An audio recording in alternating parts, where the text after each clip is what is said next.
दोस्तों, जीवन में कभी कभी ऐसे भी क्षण आते हैं जब कोई इंसान आपको बार बार याद आने लगता है।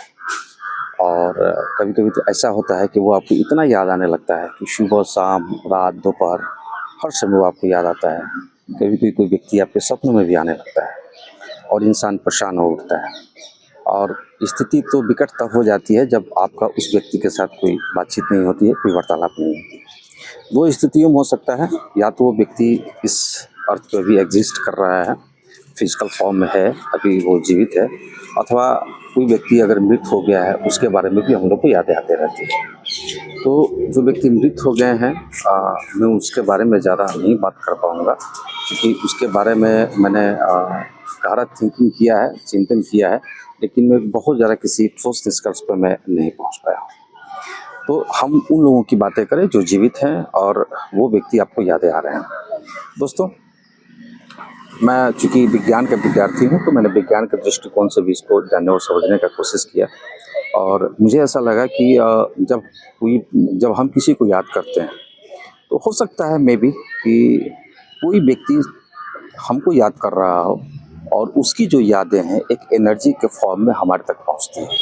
और वो जो है मेरे मेरे जो न्यूरॉन्स है, हमारे शरीर की जो नर्व्स है, उसको जाकर को स्टिमुलेट करता है और उसके बाद हम उस व्यक्ति को याद करने लगते हैं। और उसके बार बार याद करने से क्या होता है, कभी कभी वो व्यक्ति हमारा अवचेतन में भी पहुंच जाता है। जो कि हम लोग सोते हैं तो उस स्थिति में भी उसका सपना हमें याद आने लगता है। तो ये एक सामान्य सी प्रक्रिया है, हो सकता है। और जब साइकोलॉजी की बात करें तो साइकोलॉजी यह कहता है, उसमें एक टेलीपैथी होता है। टेलीपैथी यह कहता है कि अगर कोई व्यक्ति या किसी व्यक्ति को अगर याद कर रहा है तो डेफिनेटली वह सामने वाला व्यक्ति भी जो प्रभावित होता है।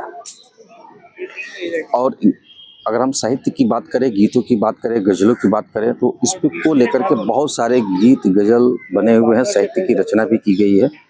और एक बहुत ही खूबसूरत सा एक गीत है जिसे कि अनवर साहब ने बहुत मखमली आवाज़ों में गाया है। ये कैसे मुमकिन है हम नशीनों को दिल की खबर न पहुँचे, उन्हें भी हम याद आते होंगे कि जिनको याद हम कर रहे हैं। तो दोस्तों, यहाँ पर मैं ये कहना चाहूँगा कि जीवन में कोई व्यक्ति आपको याद आ रहा है या आप किसी व्यक्ति को याद आ रहा है, मसला यह नहीं है। मसला तब हो जाता है जब कोई भी व्यक्ति आपके ज़हन में इतना छा जाता है कि आप बहुत डिस्टर्ब हो जाते हैं। वैसी परिस्थिति में उससे बचने के लिए जो निदान हो सकते हैं, वो सबसे बेहतरीन सा निदान यही है कि आप अकेले ना रहें, लोगों से घुले मिलें, परिवार में रहें, दोस्तों से मिलें। और उस परिस्थिति में आप कोई वैसा उससे संबंधित कोई जो सैड सॉन्ग्स होते हैं या कोई इमोशनल सॉन्ग्स होते हैं या कोई इमोशनल जो साहित्य होते हैं, लिटरेचर्स होते हैं, उसको आप ना पढ़ें, वैसे गीत ना सुनें, वैसे माहौल में ना रहें, उससे आप दूरी बना लें।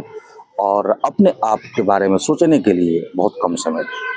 थोड़ा देर के लिए आप अपने आप को भुलाने की कोशिश करें। हाँ, अभ्यास जारी रखेंगे तो इसके ऊपर जो है सफलता प्राप्त किया जा सकता है और आप उन यादों से बच सकते हैं। मिलते हैं अगली वीडियो में। बाय।